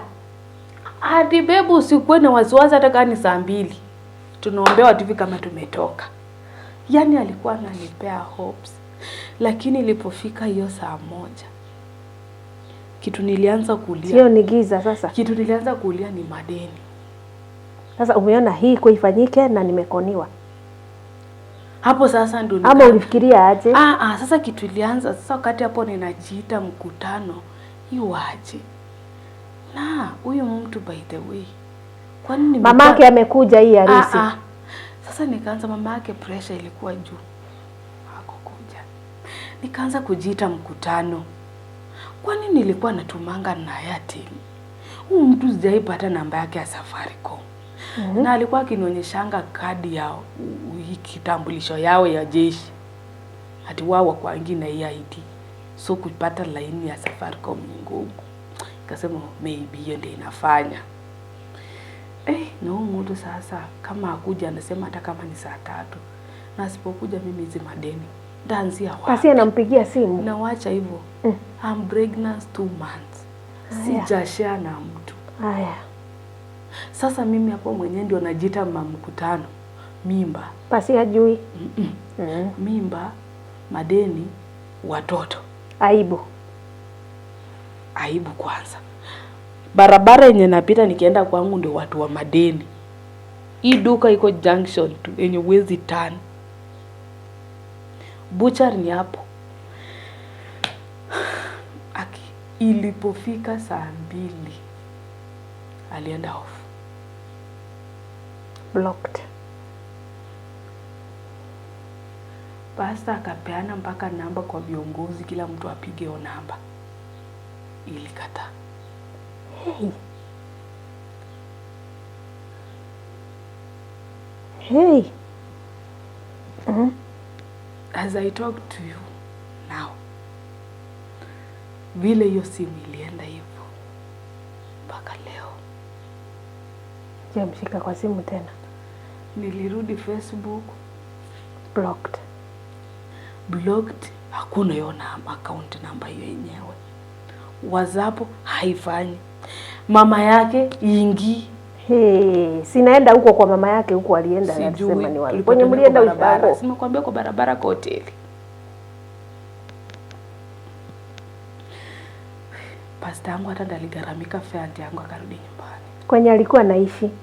Labda amehama. Nilienda huko hakuna after 1 week kwenda kwa plot. Huko kazi jeshi ni uongo. Wakasema hata huyo mtu jeshi, do you know this person? Ulikuwa na picha zake? Huyo jamaa ndio nianze kukuja sasa nijiite mkutano. Huyo jamaa ilikuwa akinishatumia TV picha iki blue tick ana delete. That was before in yes. Relationship. Sasa mimi si kwako naweza jua nini. Ilikuwa akinitumia TV tu picha yake bora nimeona. Kwake ilete blue tick. Na hii mambo ushe na pastor ama your friend. Hey, pastor si ashamuona. Asiharibu hii maneno. Si ashamuona. Ni nini mingi naongea? Asidelete bado. Huu ni mtu wangu naende mahali. Sasa wakati nimekuwa ninaanza kujiita mkutano, sasa hapo ndo nikaanza kuita, nasema na wanda mtu. Sasa hiyo ndio ilikugonga. Yes. Na wanda mtu hakuandaka picha yake nikae nayo. Na wanda mtu nilikuwa natuma pesa kwa Airtel. Tunashangaa hiyo picha ulete tuanike hii nyang'ao. Hiyo picha kwanza. Au kuwa na picha yake hata sahihi. Kwanza kuna wakati walitupiga picha kanisani, pastor alitangaza. Hata hiyo ya pasi, hata ile ya mama yake. Nakumbuka kuna wakati pastor alitangaza. Sasa hiyo ni wiki 2. Sasa niko mgonjwa kabisa, nakumbuka mpaka nililazwa. Hiyo ni ugonjwa. Nikalazwa, pastor akasema mtu yote asiwahi hata post hiyo kitu mbete na kutane nayo. Mwenye ako naye delete. Mbona alisema? Asira na ile nishika simu nilipasua tu hiyo siku yenyewe. Niligonganisha tu. Unaona hii simu ni shetani ilikuja. Yani, sasa nimekuwa wazimu. Yeah. Nilikuwa nashikiliwa tu. Yani nikiweza imagine. Pesa imeenda. Mwenye duka utamwambia nini waite na uze? Mimba ya mkora. Net ya 5K. Huyu ni mkora. Hivyo ndo kulienda. Mimba ndio hii ya mkora. Haya. Nikafikiria niende nitoe ujauzito. Hapo ndo nikaenda nikashana na mama pastor. Nikamwambia mama, mimi hata ilikuwa hivi. Sikuwa nataka niseme, nilikuwa nataka ikuwe surprise nikikuja huko siku nyingine kutoa shukrani na kuja na mtoto. Lakini huyu mtu amefunga simu na niko na mimba yake. Nakumbuka mama pastor alilia.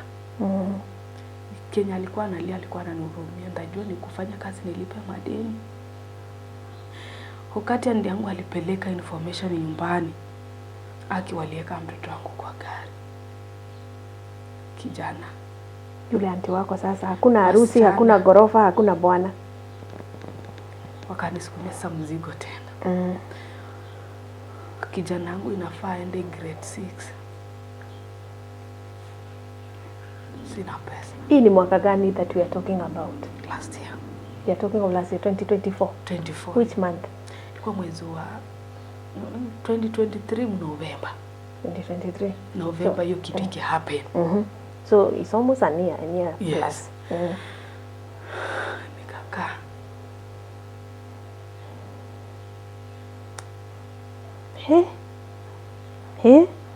Mtoto alikuja, nikapigiwa simu, mtoto kwa gari.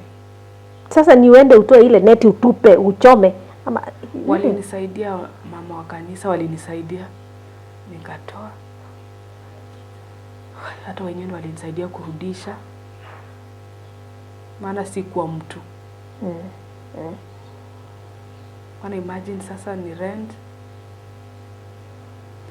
madeni, ni kulea mimba, makulea watoto wawili nimeleta. Ni watatu sasa. Watatu.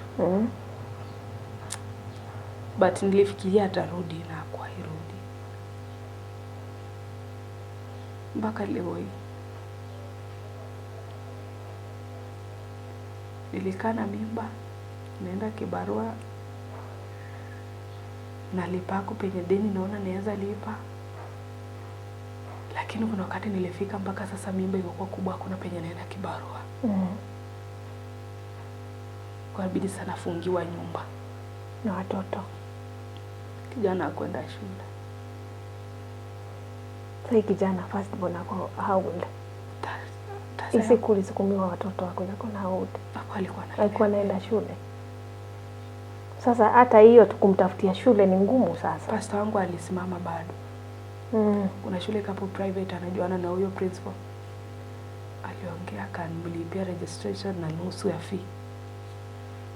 That's a good pastor, Aki. Aki, so sorry, I'm so sorry. Kwa watu wote, huyo pastor, na huyo mama anaitwa Grace Muthoni, nilimwelezea. Pia alisimama na mimi sana. Hata hiyo 15,000 aliacha.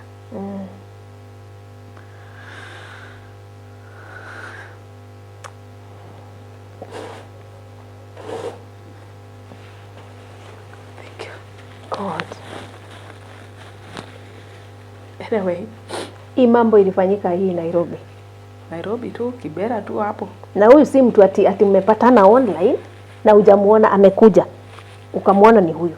Alikuja live, amekuwa akikuja mara kwa mara, sikuwa najua na plan kunivunja moyo. Ama alikuwa na nia kuniumiza. Huyo kijana alinifanya nilijita nyuma mkutano. Kitu cha kwanza nikasema haya madeni, ningelikuwa na wazazi wangu wote, huenda ningechukua watoto wanilele, niende tunifanye umaid. Hiyo ni ngumu. Nilipe madeni. Naweza fanya kazi ya nyumba nikiwa na mjamzito, bora nina bidii. Lakini sina mama, sina baba. Mother na ni majaribu. Auntie yako kama disconnect, lakini wasichana. Mimi sasa ni mgeni wa nani? And how did you recover from this? Kuna wakati ulifika ukasema now it is me. I've been conned. There's nothing I can do. Kuna wakati niliamua kujikubali. Pastor wangu amekuwa akikaa karibu na mimi sana. Kunitia moyo. Ananiongelesha. Wakati hata nilikaribia kujiua. Nakumbuka kuna wakati nililala njaa wiki mzima na watoto wangu kwa nyumba bila mtu kujua. Na watoto? Unajua uko na watoto? Wako tu kwa nyumba. Haibu ilikuwa too much. Nashindwa kutoka nje. Nashindwa hata kushare na mtu. Hata watu wanajua. Penye napita watu wanasema tu alipatana mwanajeshi. Hii na hii kafanyika. Alimkula pesa. Akamwacha kwa madhabahu. Na saizi yako na in debt. Yeah, I'm so sorry. Lakini kuna siku pastor ni kama alinotice akakuja kwa nyumba. Na bibi yake na msichana wake mkubwa. Mtoto wangu msichana ndiye alianza kulia, akasema tu chakula kitu wiki mzima. Pastor alilia machozi, sijaiona mwanaume na mchungaji katoa machozi. Akasema Meti, nisungesema. Hata kwenda church imekuwa ngumu sasa. Sikuwahi enda kanisa. Yeah. Ungesema juu ni watoto unawapanisha wajui chochote. Piga simu sema umelemewa una chakula.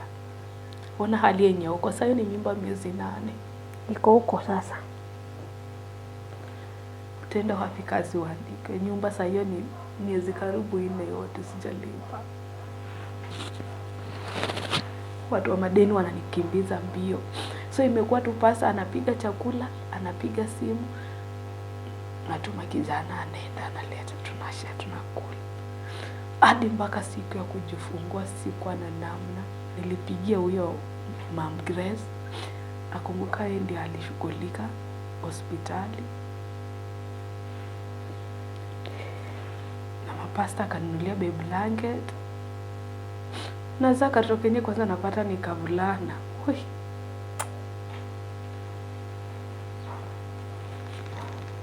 God. Hapo ndio nilikuwa nauza Mungu. Sasa tena unanipea mvulana mtoto wapi shamba?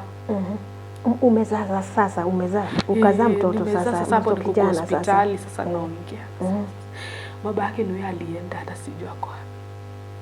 Sijua alikufa ama ni mzima. Hiyo ilikuwa tu nyang'ao, na by the way anakoni watu wengine wengi sana online. Hata maybe at this time that was his doing. Huyu mtu akipatana na hii video utamwambia ni ako somewhere. Alikuwa amekwambia majina yake, ulikuwa umeona ID ama hata picha hivi huna hata moja. Hata sikuwa itamani kwa naye. Na ni ile tu unakasirika, unafuta, unafanya kila kitu. Mwenye nilipaswa nilikuwa na kila kitu. Kuna wakati nilikuwa nimegunduanga anavuta, so ilikuwa ikiingia TV mimi natapu haraka natoa. Ni mkora nyang'ao. Can you please ongea na hii kamera? Maybe ako mahali na atafikiwa nayo. Na by the way, hata kufa kama hajalipa. He somewhere maybe kwa hard kumsamea. It's hard. Ninajaribu sana nimsamee. It's hard, but you have to forgive. Wakati ninapoona mtoto namuona yeye. Yeah. Lakini najua uko mzima. Thank God mtoto wako sawa. Na nashukuru Mungu. Nimeyapitia yote lakini sijaua mtoto wangu. Yeah. Ama sikutoa hiyo ujauzito. Mimi mwenyewe sikujifanyia chochote. Lijo situation ilinifika mahali nikataka nijue, lakini Mungu alikuwa upande wangu. Na chenye nataka tu nikuambie, wewe pia ni mzazi. Na wewe sitaka mtoto wako afanywe hivyo. Na kama bado una date watoto wa watu, usiwafanye vile unanifanyia mimi. Uliniacha na kidonda ambacho kupona imekuwa ngumu. Mwanzo uliniachia mtoto. Itakuwa ngumu hicho kidonda kupona. Ninakuombea tu Mungu akusamehe na akubadilishe. But it is well. Si uko na mtoto? Si mtoto uko naye na unalea. Upende tu huyo mtoto, umpende tu. Kwa sababu ungejua. Na hiyo ilifanyika. Kwa wazazi. Wazazi nataka tu niwaambie. Huenda mnaweza chukulia I was cheap. Kwa nini nilikuwa hivyo mwepesi kupeana pesa nini? Nilikuwa in the name of love. Sikuwa naweza jua kuna kitu kingine. Najua mnaweza nicharge. But haikuwa kupenda kwangu. Nilikuwa nimefungwa macho. Sikuwa najua nafanya nini. Nilijikundua wakati ulijipata tu. I'm so sorry. Sorry. So, usinicharge. Chukua mimi pia ni mtoto wako. Yeah, exactly. Anaweza kosea pia mahali. Nirekebishe, nipigie simu niambie this but usirudie. Don't charge me. Na single mothers. Nawapenda sana. niko kwa hiyo kiatu. Kama single mothers kweli Mungu awape nguvu. Mungu na kazi ngumu ya kulea watoto bila wazazi baba.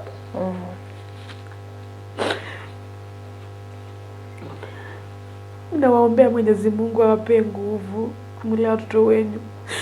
Hata kama mwanamume atatokea kwa maisha yenu, usiangalie ati ni mapenzi, muangalie watoto wetu. But I can see you are very strong, Metrin. You know? Na wasichana wenzangu, nataka niwaambie, najua mko mahali pia huenda mnayapitia haya. Wanaume wanajitokeza kwenye mitandao aina yote. Hata kwa kanisa. Wanatoka mpaka kanisani. Nataka mjichunge, mkue makini. Si wote wanakuja na nia ya mapenzi ya ukweli. Wengi wanakuja kuwavunja mioyo. Wengi wanakuja tu kuwa destroy. Mkue makini sana.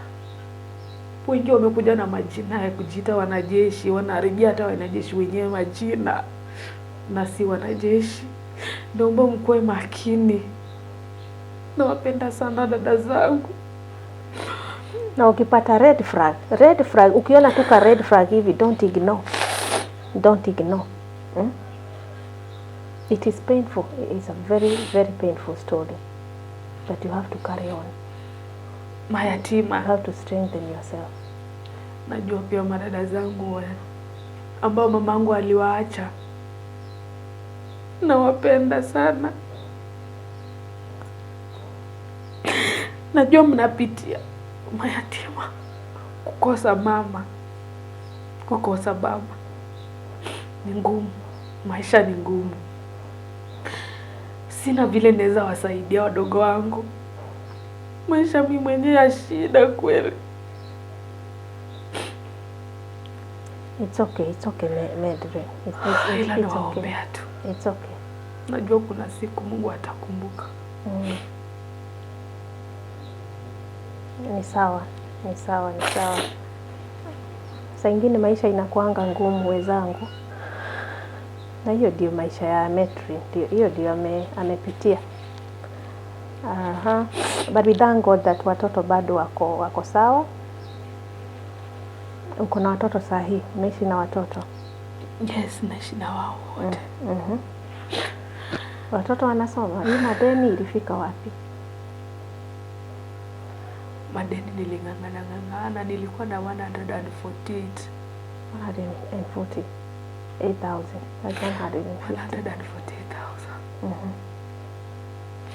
Usijeka hizo za nyumba nini. But ya nyumba nilikuwa nadaiwa sana, lakini kuna msamaria alitoka na akanilipia rent. Watoto wanasoma? Aka kadogo kako how old? Sahi Kako 8 months. 8 months, 7 months. Ni kadogo. Lakini kijana anaenda grade 7. Sasa ukienda vibarua mtoto unamwachia nani? Kuna yenye naenda na yeye. Na kuna yenye naweza achia tu jirani nikimbie. Maana daycare huyu msichana aligonjeka sana. Pneumonia, so naogopa daycare. So hiyo kanisa inaitwa aje? Huyo mchungaji I think is a man of God for real. Elevation Church. Iko wapi? Iko tu Kibra. Line 7. Kuna uwezekano huyu mama alikuwa anaambiwa ni mama wa huyu. This guide, tumuite guide. Hiyo ni plani wanga na wanaplania watu. Yes, kwa sababu bila alienda off, hiyo mama pia alienda off. Hiyo ni kazi wanafanya. So wajawahi onekana mpaka. Then ukiwa hapo huko ujue hata mtoto alizaliwa na ni mtoto wako. Baada utakufa kama ujaripia hiyo kitu. Don't do this to young girls. Utapatikana tu. Siku moja Mungu atakuanika. Utajua ujui. So it is well. It is well. Nataka uambie mtu mwenye ako hapo maybe because there must be a reason why you ulitaka kushare story na sisi. Ni kweli? Yes. Nataka uongeleshe hao watu, umeongelesha wasichana, nataka useme maybe unaweza saidiwa aje. Kwa sinaona hapa kuna watoto, hapa kuna nyumba. Kazi bado si ile kazi ati unaweza sema ni kazi. Si ni kweli? Ni ile tu ya kupata bahati. Unaweza pata leo, kesho utapata. Uongee na mtu mwenye ako pale, maybe we never know, lakini kuna watu wamebarikiwa, lakini wamebarikiwa na wanapeananga. Kwa si watu wote ati unaweza kuwa umebarikiwa. Unaweza kuwa umebarikiwa but it's hard for you to give out. So kama umebarikiwa, hata kama una hiyo pesa mingi, hata kama ni 100, unaweza saidia Metrin. Sana sana sifanyangi hivyo.